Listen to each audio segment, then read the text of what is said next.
Thank you, Christina. What an extraordinary young woman you are. And my heart raced through that very, very generous introduction. And don't believe any of it.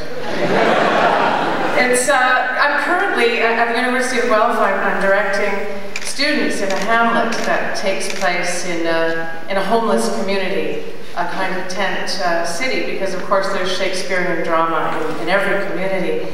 And our guiding line through this production is one of my favorite lines in Shakespeare. I could be bounded by a nutshell and count myself king of infinite space, were it not for my bad dreams. And when I got into the National Theatre School right after graduating from Queen's, I was queen of infinite space. My little world, my little life exploded, and that meant everything to me.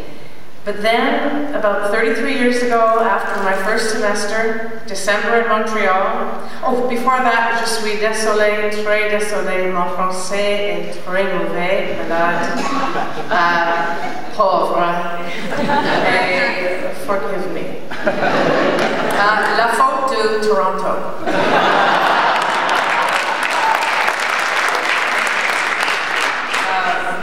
A few days in Montreal. Better. So it's December in Montreal, and you know how it is, it's beautiful, and there's an early snow and big fat flakes falling down, and here I am, a 21-year-old, unformed, absolute mess of a girl, sobbing in the bathtub, inconsolably, so hard that I actually threw up my breakfast in the water, the steaming hot water that the wonderful and gracious Nancy Pock had drawn for me. I had had famously one of the worst critiques in the history of the school. A critique monstrous.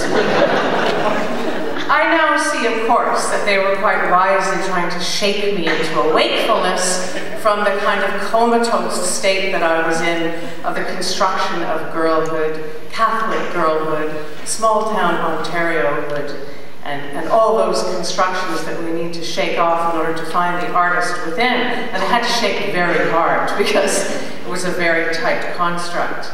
But at the time, I was like the little shack of self I had constructed was demolished. They did a good job.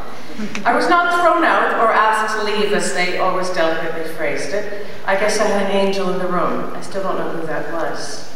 So Nancy, realizing the situation was becoming quite urgent and scary, called the lovely avuncular teacher Carl Hare, who'd always been kind, looking for some hope. And what he did while I sobbed through the phone is demanded that I then recite Shaw's St. John's speech to him, while unable to catch my breath for sobbing, because he said, in this moment of emotional extremity, I was finally real. And needless to say, my sobbing St. John was not an improvement on the one that I had performed for my disastrous presentation. I sat on the train, headed home for the holidays, defeated, sans espoir, hopeless, and seriously considering a career working on the trains, because it looked very stress-free.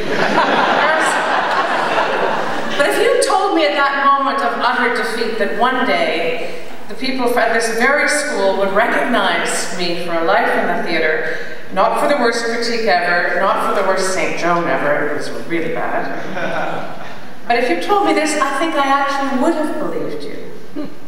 Because I was brought up on fairy tales in which the underdog prevails, because many of the extremely talented people I worked with before the school, and even that first semester at the school, did believe in me. Also because I had the fool's kind of belief in getting up every time you're knocked down and trying again, and there's the old wisdom that I think it was Winston Churchill or one of those people who said success is the ability to bound with great enthusiasm from one failure to the next. And my suffering at the time was so all-consuming, so absolute though, that really I want to thank those people because I felt more alive, I think, than I'd ever felt. And in a strange way, over the next few weeks, as I saw I could live through this, I could reconstruct the shack, the house of self. And as I rallied and resolved to make it through, that's when I became a woman. I have so many magnificent teachers at NTS to thank. The late, great master, Pierre Lefebvre. I would not be a playwright without the inspiration of this teacher. I learned to inhabit characters, to speak through the mask, and the words flowed out because of his inspiration and his genius. The great Martha Henry, who came in the second semester and taught that you could teach through nurturing support and not fear to help one find one's voice. The wonderful Perry Schneiderman, and formidable, extraordinary Douglas Rain, of course, the wonderful Ursula Carba, Diana LeBlanc. They all made us feel what we were doing was the most important thing in the world, the most worthy artistic practice possible, the only thing that mattered. They infused every exercise, every reading, every note with a deep magic, the magic of the soul. And to this day, I thrill to the memories. Yes, there were a few bad teachers. There were several garden variety lectures, of course, and a few frauds. But you know, they made for great gossip sessions and fabulous dinner party stories for decades to come. The great ones gave us an artistic standard to aim for, high, settling for nothing less than truth and authenticity, and giving all your soul, all your emotional experience at all time, along with craft, of course. They made it clear the actor was participating seriously in literature. The actor had agency, intellectual and emotional force, and a deep social responsibility.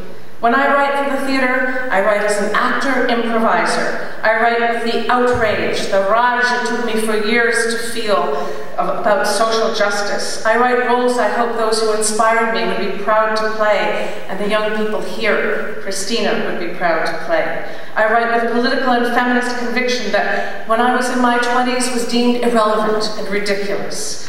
I write with the magic and the passion for the stage that I saw in these great teachers at this amazing school. I write with Michael Mawson and Pierre Lafevre and Patty Crane looking over my shoulder.